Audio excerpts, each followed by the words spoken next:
as we close on out our day and evening with the 5D Collective and the IHP community, we have been looking into our feminine and masculine, and from my angle as a feminine, the twin flame journey, and overall the embodiment of a healthy other. So when you're able to be consistently a lover, not those who come in and out. So unhealthy other is a person who has the characterological distinctions and judgments. So it's basically a casting of stones.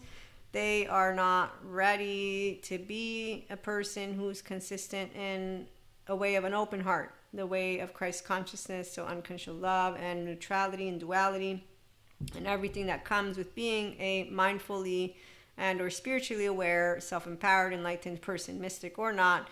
Those of us who are healthy others, we are able to understand that the people who are healing from their inner child wounds, the ones who don't want to be facades. The ones who want to be facades, we know how to be pacha, like with Cusco's. That's why the unhealthy other will self-select out. So we don't take it personally if somebody is a inner critic, outer critic, shame, sex button person, and shame because of that defectiveness and unhealed inner child stuff, that if they're not serious about their self, they're not going to get it healed. They're going to follow someone who's going to basically be with the masses. So when you see fancy suit people talking to you about Lucifer, demons, and they're completely dismissing all of that, which is the attachment and trauma educational information, but just years and years of human beings who care about our health and who are not saying God isn't true or is true, the ones who are empowering. There are some who say, here, I disprove this. So they play with words because they're building data to say be compassionate, not because they can disprove. You can't disprove God. You can't disprove faith. So a person of faith, a person who believes, a person who does experience the miracle of life the way that a person that is a mystic will, and a spirituality person, we already know. It makes us laugh. But it also makes us laugh that those who don't believe in the trauma attachment say Lucifer, devils, demons, and that they blame all, for example, of what is happening with families and with what we see out there on pronouns, on polyamory individuals, on free love, instead of understanding that free love, yeah, love is free. It's unconditional. What is the part that is needing to be addressed is that a human won't be their own individual as long as they're not their own inner child adult. That's the smart attachment trauma educators. So unhealthy others self-select out of any healthy divine feminine's life because they don't have their ownership of their sense of self. And if they're not tending to it, they're following some idiot and or more who's a fancy suit perpetuating gender stereotypes and demonic stories, or the ones who are romanticizing it. And so we got people who do that. The empowered individuals, we know that we are here, the healthy others, to be positive influences for each other. So our love doesn't change. If you're a Cusco and want to be this with a facade, we're going to know how to say we accept you for who you are, like you heard in a couple or more stories. It's why we don't have tragedy with our twin flames. We don't think of rejection as protection. We know that either you're going to be authentic or you're going to be the facade, but that's still going to be who you say to yourself you are. So your ego's in town. It doesn't matter if you think you're feminine or not. To feminine, you're masculine, because the masculines, in the absence of their own feminine, are going to be an ego in town. When the embodiment of a true masculine presents themselves, then you will know of the authentic masculine. So I forget to spell this one out, and I will try to repeat. We all have feminine, divine, I say this, divine, masculine. And I call this one masculine and feminine. And in your oversoul, if you're a person with clairs, mystic, you'll know who you are of your oversoul. I'm a divine feminine or just feminine of mine, and then I have counterparts who are masculines. And you'll know this based on an energetic imprint. You immediately get downloads when you're a embodied true feminine. Why? Because I'm not a squirrel from Cusco land of the Emperor's New Groove, which is a low self-esteem, indirect communicator, passive aggressive, who's an unhealthy other, who is a martyr, superior, or blamer. And that is a not self-regulated nervous system in ventrovagal. It is a dysregulated, dysfunctional child part, the 16-year-old playing Cusco with a squirrel attitude, who doesn't know healthy boundaries, because otherwise they would be engaging in what is conversation, not talking about people, twin flame, divine counterpart, karmics here, karmics there, energy vampires. Okay, so when you see people breaking up the oversoul and talking to you about a story, number one, that's for those who are in our 4D, 3D community, and then in other soul age groups. And that's not good or bad. It's that it's people who want to have titles. They're interested in the words that come out of the mouths of people. They're not doing what the heart does. The heart is a feeling, not that you're in love with me. It'll be I and you share a connection. I know it. And that's it. And then though, I will say, I can show you a whole new world, like Aladdin, right? Do you trust me? I can say who I am authentically. I want you to let me help you if you want me to, of course, okay? And you can help me. And what are we helping each other to do? We're helping each other to do this, to be smart with our minds, to be playful with our hearts. We are doing the let's enlighten, let's persevere together. And no, it's not the world is on our shoulders and we are a power couple that needs to defend humanity because something awful is happening. No, we know how to notice what abundance is. It's in the now. So we get to share together life every day and to, as whatever it is that we're on a mission to do, independently from each other or together, to do that and to have a good time. And above all, to process the basic 6 human emotions and more as we own our destiny, because we don't reject anyone, ourselves or others included. We are people who welcome all and don't demonize or romanticize. So healthy self-worth individuals, they don't have that laundry business that Zen master has. The Zen master doesn't know how to do mindfulness, but he is out there for the ones who don't want to pursue this and who instead they deflect information like this and the good therapist, and they say, no, I'm of a special group, and the special group does things this way. Okay, so long story short, though, being a positive influence is only going to be possible for all of those who need and want the support of each other. Obviously, some don't, again. When you are unconsciously loving, that's when you can make the biggest difference and help people to become their own inner child adult, to heal the BPD lens, the NPD lens, so borderline narcissism, to move into becoming their self-attuning, regulating, restorative embodiment self. But it's because they're, one, either here, like us, they're already able to do it and wanting to, and they're having a good time. So again, it's fun to do emotions and thoughts, not hard. If it's hard, then the first step is to check out those child parts, good therapy, and to own them and to reparent. And then that's with reparenting, you have a healthy other who keeps you accountable. So you don't just skip out on town and perpetuate any of those which are maladaptive patterns of behavior or adaptive patterns. And so let's say you're a avoidant, ambivalent, or disorganized, but you're healing for real, not that you're not. We're going to make sure to address that consistent contingent communication business. We're going to make sure to address that you are opening your heart, that you are doing vulnerability, that you are, so that's why you have a plan. And the plan is to completely have what is conversation and clear communication.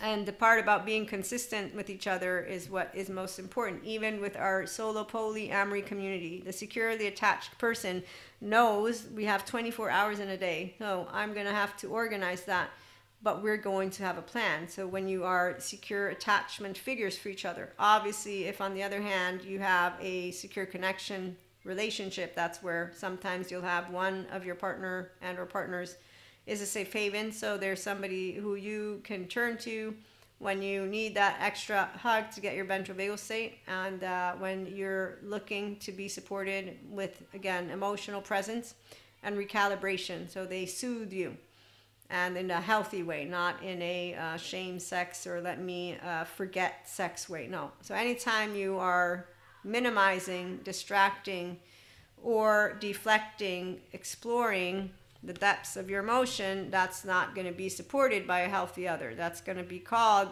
you want to continue being an avoidant, ambivalent, or disorganized, which is not healthy, secure attachment 1-year-old. So you don't do, yes, I'll let you have unhealthy self-soothing mechanisms. It's we have a plan. Obviously, there's space because of fallback being able to happen. But when it happens, I'm the healthy person who keeps you accountable.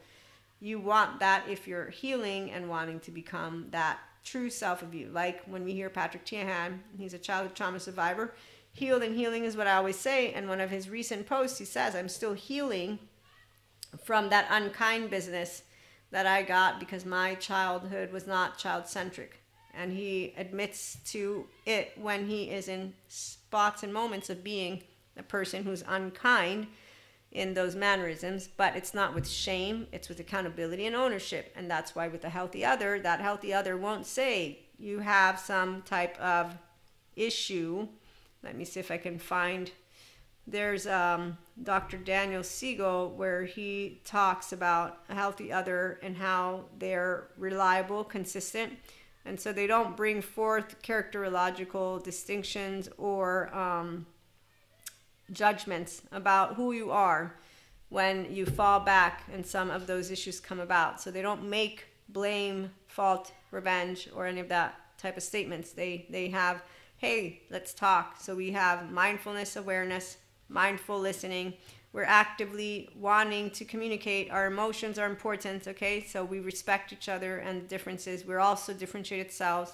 So we share our fears, our concerns, and we're consistently using them with tenderness and presence, so not against anyone.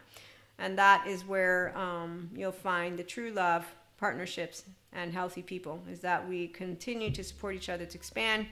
Thank goodness we have more of those good therapists, and the mindfulness, emotional awareness with resiliency is that choice you make when you have secure attachment, and then you also make when you're healing yourself and moving into wanting to live healthy self-worth, mindful spiritual living, and loving relationships and day-to-day. And so we will be back with more. The energies are here with all of those of you who are harmonizing these two beautiful aspects. So your own feminine, your own masculine, then with your oversoul, there's definitely a lot of fun. I'm sure if your frequency is 5D, if your frequency is not 5D, that's a very different story, but that's for some other time. And the reality is, it's kind of like that Zen master.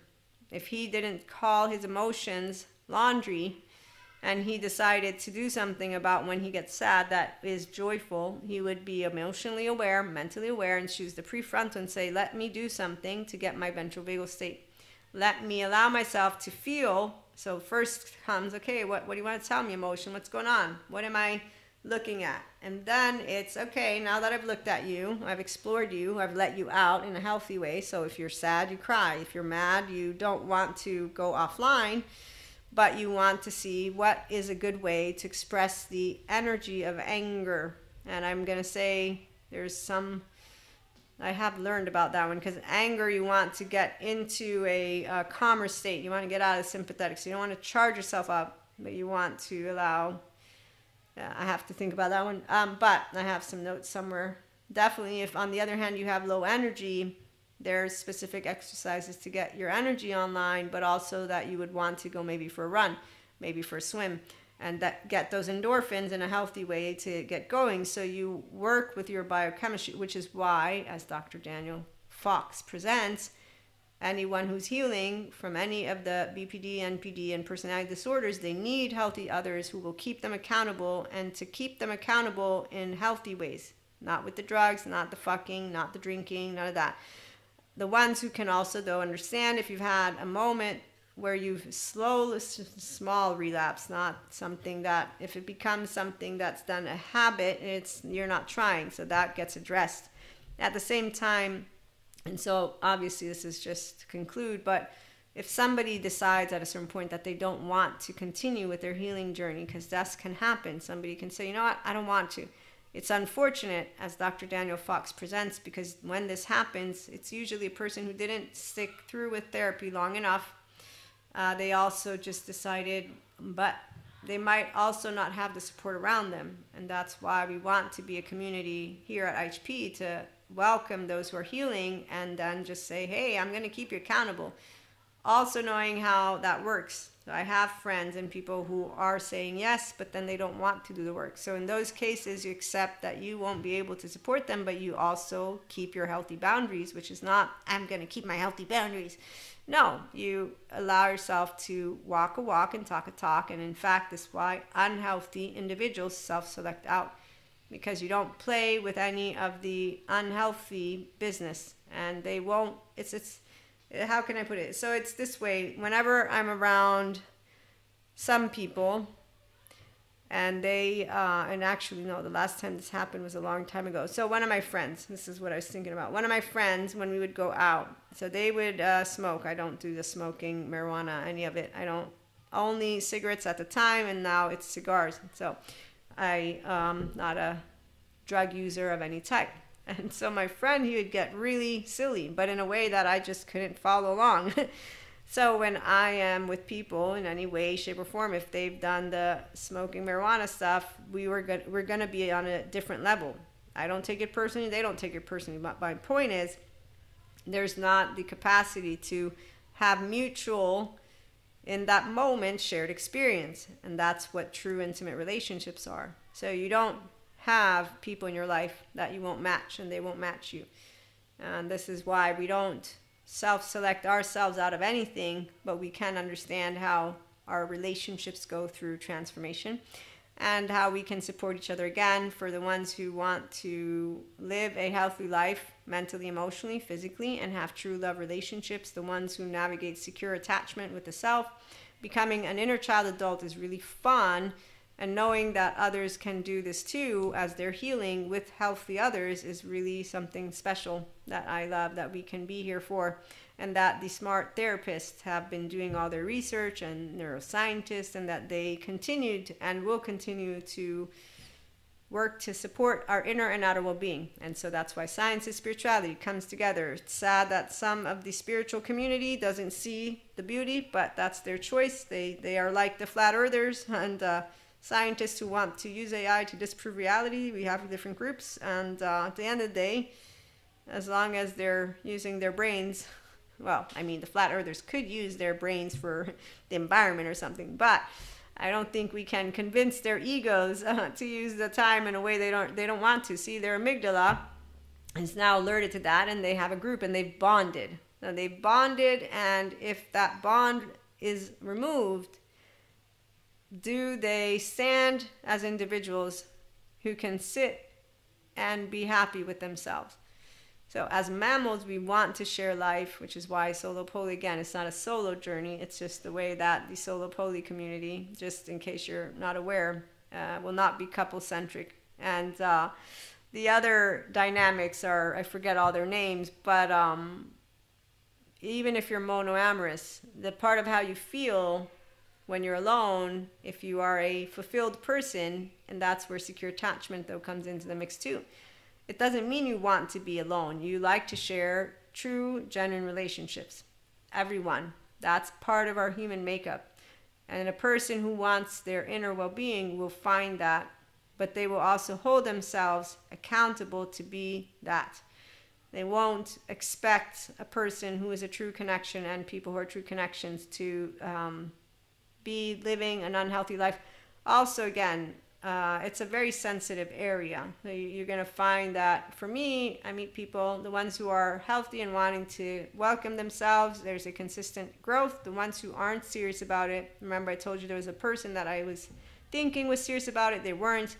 It's really unfortunate. And so when they are not, they fall back, and well, it is what it is. So, you know, you have to have, the person is the one who needs to want to be at their best. Let me go find. So they need to be the one to say, hey, you know what? I want to let you help me because I know you're a healthy person, and I know that I can really benefit from being with you.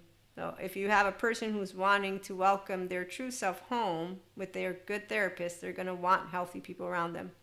There's no shadow of a doubt about it. When you present the opportunity, hey, I want to help you. Will you let me help you? I unconditionally love you. This is the divine feminine speaking to you all, okay? So I have understood how to accept when this hand is welcomed, and it's really awesome. And when I begin to notice that they're not truly going to do it, that's not as awesome, but still, I'm going to stick around. I don't jump out of ship because that's not what I do. And I just continue to know that the good therapists are out there with us. So the ones who want healthy, they will be here. They will be here. They will be here. Not Ice Age, what's it called? Ocean's 11 or 12. So one of the two. But let's be positive influences for each other, unconditionally loving, supporting, again, the people who are doing 4D frequency. That's a whole other story. But meantime, I'm happy to see that we're able to share more and more with all of those who are looking forward to returning home to their true self, that that's possible, and that there are those of us who welcome them. And that's, again, why when I hear of those twin flame groups, they just really created something that it's completely off for an empowered divine feminine. None of what they talk about is accurate in the way they talk about it. The stages, the part about that one of the two doesn't know the other, yes. The part about there'll be two frequencies of what they will want, yes. And everything else is, as I got to get through it, bullshit, bullshit, bullshit, bullshit, because they begin to do this thing of insulting the choices of another person in a way of a martyr superior. So they're spiritual bypassers, they're codependent, and they're claiming to know what is the best way to do life versus another person, which isn't true, because you're not that amygdala and you're not that person. While yes, it's true that you'll notice those who choose fear, because the choosing of fear is what takes place when you choose to continue a life in the absence of meaning and connection from here, okay? So that part of how they want to explain to you what happens between the masculine and feminine, or vice versa, again, because it doesn't have to be masculine, feminine. Yeah, it's inaccurate is all I'm going to say, but I understand the role of the group. It's like the flat earthers, and that's why it's not as important to finish up. But if you do have questions on it, you're a mystic, let me know. Present it to me. If you want an FAQ, like a curiosity one, that's one type. If you want an opinionated calmness episode, that's with subscription on Spotify. And you pay, you can unsubscribe once your question is answered through the episodes. And if you're a Spotify user, let me know. I can use video with Spotify. If you instead use Amazon Music or iHeartRadio or other ones, then you'll only be able to get an audio version, but I can still make it in a video, so that on Spotify I don't have a video. But once we get the membership content on YouTube, I'll have that Ask Maria opinionated calmness here, and that'll be straightforward. But yeah, so I was just thinking if there's anything else, because the energies, they're definitely bringing people into very beautiful moments for the 5D collective. And the people who are choosing to be their self, it's just really always beautiful as I get to keep moving forward to see that. The outcome of heaven in the body, and welcoming the inner child and becoming an inner child adult. And so those, those professionals are doing a great job. The mystics that are also unconditionally loving are doing a great job. The other ones are filling their role. They're doing their great job at being Elsa and Cusco and Peter Pans. And so, yes, the masses, they get drawn by those who perpetuate stories that navigate the lower frequencies of envy, jealousy, shame, revenge, unhealthy others. It's not even, it's a Mean Girls with an Elsa cape. It's a squirrel from Cusco land. And that's something that you'll know if you are embodying that which is a nurture and all the attachment trauma information. So it's, they are not having as great as a time right now. And I don't think that they're going to move anywhere. Some of them, again, never say never, because there's always tomorrow. But what I did think would take place eventually with the 4D community didn't. And I did know about the bandwidths and how once they choose that it wasn't going to, I think it was last year or something like that, but we were going to move farther apart. But it's not because you move away from people. It's just that they're consolidating their ideas in their groups, and they're moving away from those who are open to more. And you can tell which one they are. And, you know, so again, it's the world, rainbow of colors. We'll be back with more. In the meantime, thanks for tuning in. Have a wonderful day.